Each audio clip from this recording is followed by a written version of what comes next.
Here at Furnace Falls Farm, in partnership with our sister business, Wendy's Country Market, it is our hope to help people understand the importance of eating local and buying local, both for the support of your community and for your health.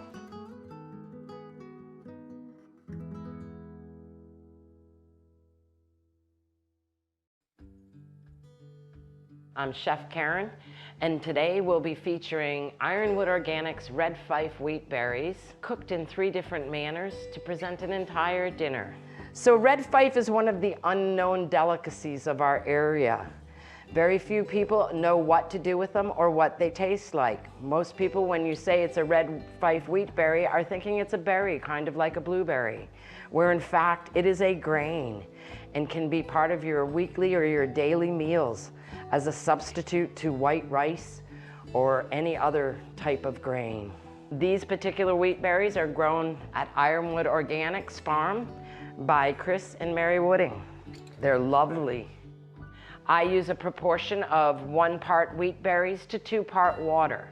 You would want to bring them to a boil in a pan, give yourself lots of room, turn it down to a simmer, and they will actually take about 2 hours to cook. I personally have finally found a use for the Instapot that's been in my closet for 2 years because it cooks wheat berries wonderfully and it cooks them in an hour. Our first dish today, we're going to make a salad with the wheat berries. We're going to use 3 different kinds of kale that we grow here on the farm.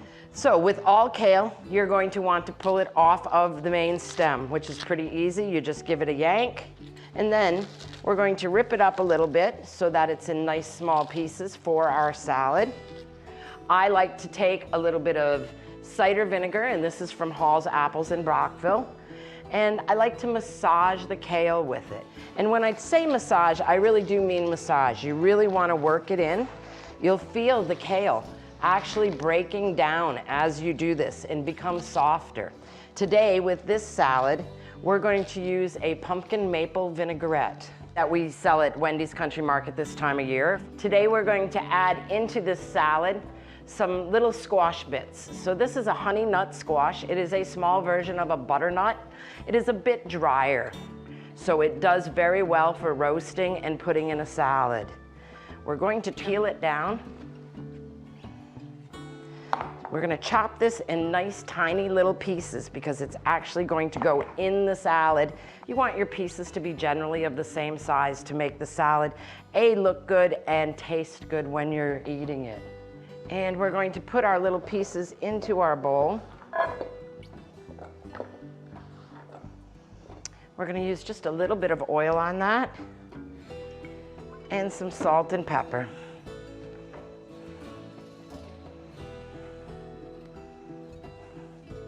I do have my oven at 350 degrees, ready to roast these up a little bit. They're going to take about 20 minutes. Okay, so as long as we have that tray going in the oven and cooking those little bits of squash for our salad, we're going to take advantage of it and get ahead for our entree, which will require some roasted beets. So once again, we're just going to peel this beet down. And we're going to slice some nice, probably 1/4 inch slices off of it.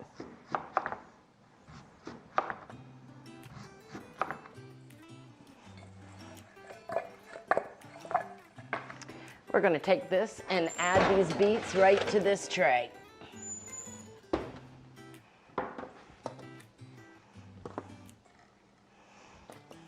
And they'll take about 20 minutes to a half hour in the oven. So in this salad that we're making with the kale, with the squash, we're going to top it with a crispy cheese tuile, and we'll be using Busch Gardens caraway cheese because I think it goes really well with the wheat berries.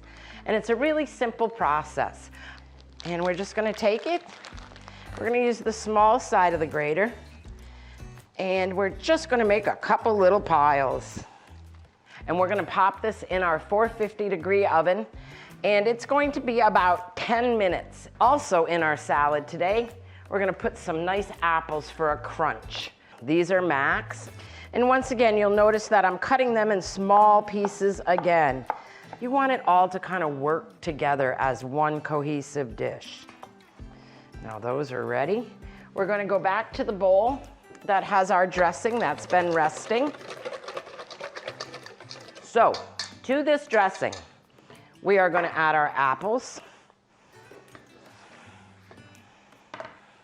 our wheat berries, and I'm going to put about a cup in there. This is all your taste. And then your squash, when it comes out, are going to be lovely little roasted bits of squash, and we're going to add that to that. We're going to stir this all up. And if you notice, we have lovely colors. We have the white apples, we have the orange squash, and the earthy tones in the wheat berries. And we are going to mix them right into the kale that we've already rubbed.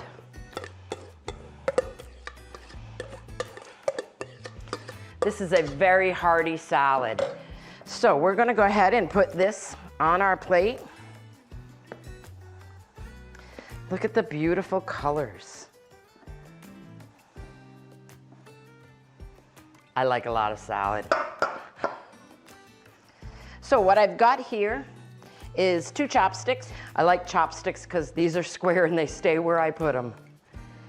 You can see now that these have dried out. They're not as wet looking in the middle or oily. And you want to work fairly quickly here. So we're going to take them off of here and just lay it right over that.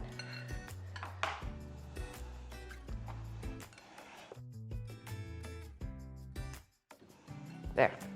These will get hard in just a minute, and we're just going to put that on top of that salad, and that will complete it. Meanwhile, we are going to start prepping some vegetables for our red fife wheatberry pilaf. We are going to use onions, garlics, carrots, peppers. This is going to be the base of the pilaf, and we're going to top that pilaf with those lovely beets that we have in the oven. I like a pan that I can flip my pilaf in to get it nice and mixed up as I'm cooking it. These have crisped up, so this is pretty much how we're going to serve this salad. There we go. And that's your salad.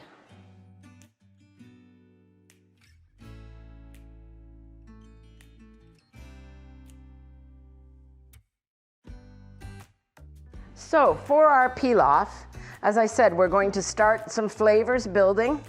I am using a herb broth to thicken this pilaf up.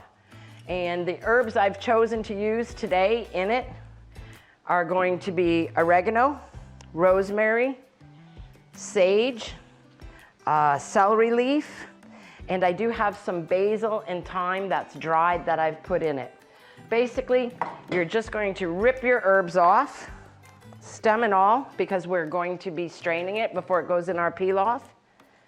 You're going to just fill your pan about half full with lovely herbs, top it with water, and you're going to put it on a burner and let it simmer till we're ready for it.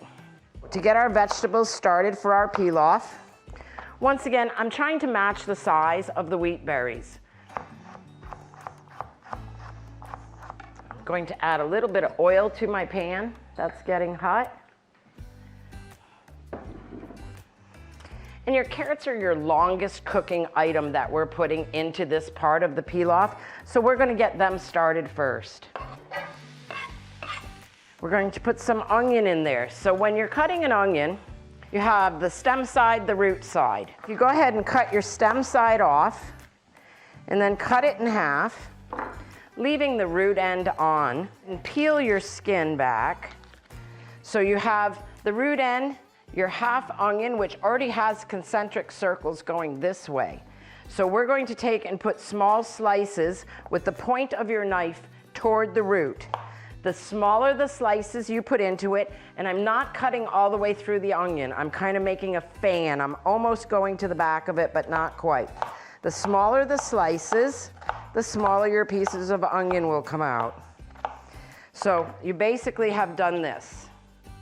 It's still attached at the bottom. So now you're going to turn it so you're on the ring side and cut it the other way. We're gonna add that to the pan. Garlic. The garlic we're using today comes from Foreman's Farms in Sealy's Bay. I'm going to cut the root end off, separate the cloves, give them just a little tap with the back of my knife, and the peel should pop right off for you. Give it a little slice. I like lots of garlic, so we're going with 3 cloves. Add that to your pan. We're gonna add a little bit of green pepper to that also.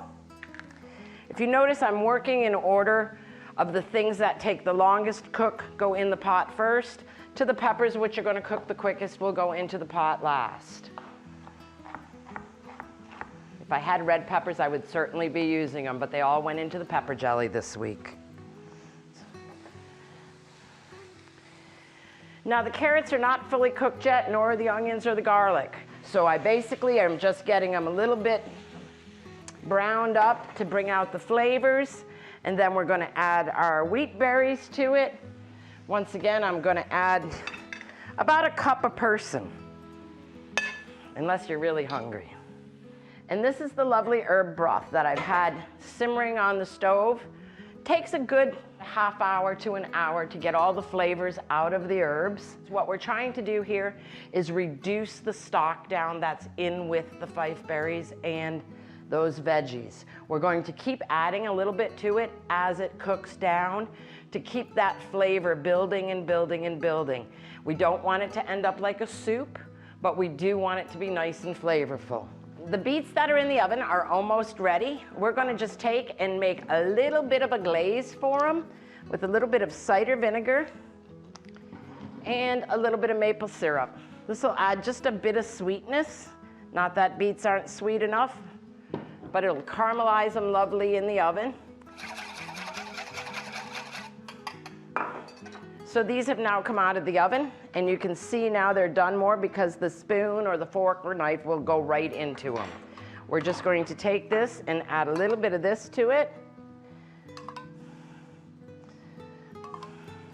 And I'm going to just pop this in my 450 oven just for about 5 minutes, just to crisp those beets up a little bit. As sage is just such a lovely spice, I think we'll top this dish with a few crispy sage leaves. I'm just going to take another little frying pan here and put it over some heat with just a bit of oil in it. Watch if you use olive oil, it will burn, because I do want to get this fairly hot. And we're just going to kind of turn them inside out a bit, and that way they will sit in the pan better. And you can hear them sizzle, that's how hot the pan is. So we're just going to give a little taste to this and see how our flavors are going and if it needs a little more salt.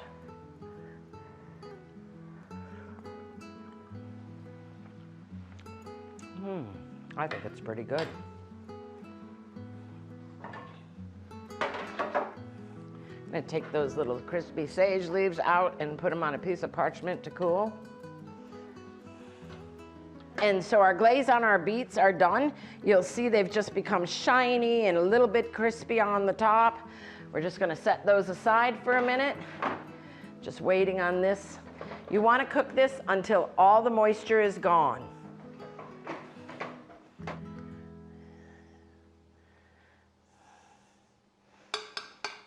Then we're going to take our lovely beets.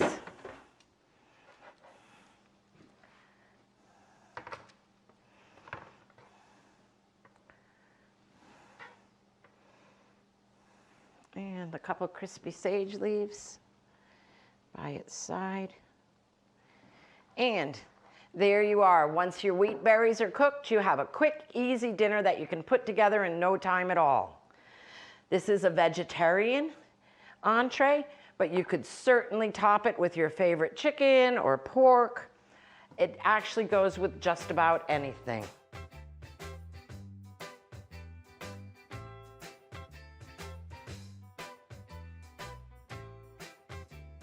So So we're going to be making a sweet pudding using the same red fife wheat berries that we've used for the other two dishes. In this, we're going to be using briar-lee blueberries. These are frozen. We froze them during blueberry season so that we can have them all through the year for dishes. I'm going to take a cup of these and put them into a small saucepan, which I've already put in there. And we're going to bring them to heat over a medium heat. Right from frozen is perfectly fine. We're going to add a bit of a splash of maple syrup to them, not too much because we're going to finish it with maple cream. Just a little bit to bring out the sweetness of the blueberries. So we're going to bring these just to a simmer. And you can see they're starting to break down, which is giving us just a lovely purple color. It is definitely a purple dessert. So a cup of blueberries, a couple tablespoons of maple syrup, and then we're going to add a cup of wheat berries.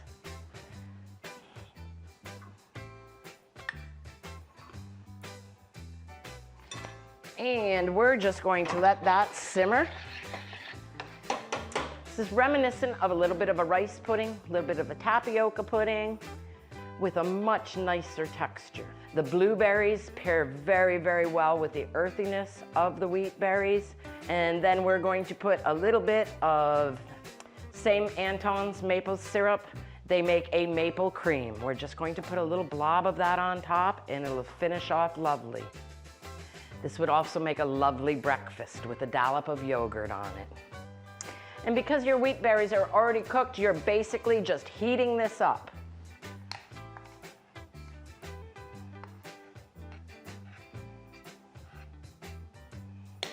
And this is a maple cream.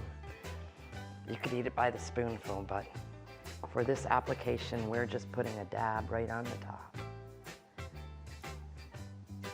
If you like a little cinnamon, you're welcome to put a little cinnamon or nutmeg on it. I just really like the flavors as pure as they come. And there we go.